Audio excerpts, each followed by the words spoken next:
Hey everybody, Blaise here, and I want to talk to you about expressions. First of all, I want to let you know, hey, we think of our head as being solid. We've got a hard bone in there, it's a skull, but it's a lot more elastic than you think. Check this out.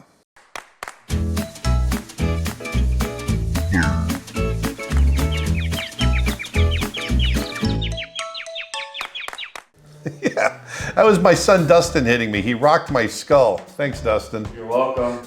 So anyway, the reason I wanted to show that to you is because so often when we draw characters, we forget to change shape in the head. And it adds so much more dynamics and elasticity and fun to the animation. Even in realistic animation, we can get away with a lot of stretch and squash. Let me show you what I'm talking about.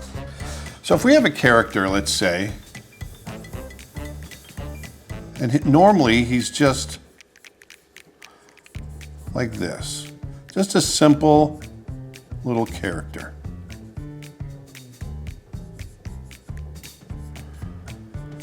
Now, with young artists, a lot of times what I see is I see a lot of expression change within the silhouette of the head, but not a lot of shape change in the silhouette of the head.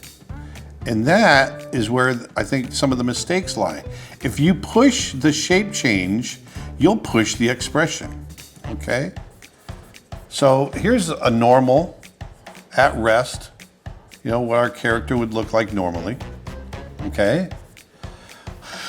But if you're excited, or the mouth is open, or they're yelling, don't be afraid to really push those stretches. You know, so many people ask about the bouncing ball. You know, it's one of the exercises we do when we're learning animation. What's a bouncing ball got to do with what we do in character animation? Well, this is it right here. Everything is the bouncing ball. You know, in the bouncing ball, you learn stretch and squash and all of that. And here, that's what we do with our characters. Even with something that, you know, we might want to treat with real world physics, you know, even in real world, you saw that video of my face getting, you know, me getting my clock rung, you know, that's, you know, real world. You can get away with a lot of stretch and squash and all of that. And even this right here.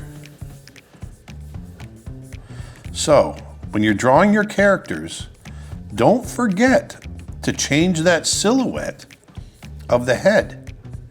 You know, it's okay, you know, make sure, yes, you get nice clear expression, but you also want to make sure to push that expression by changing the shapes in the head.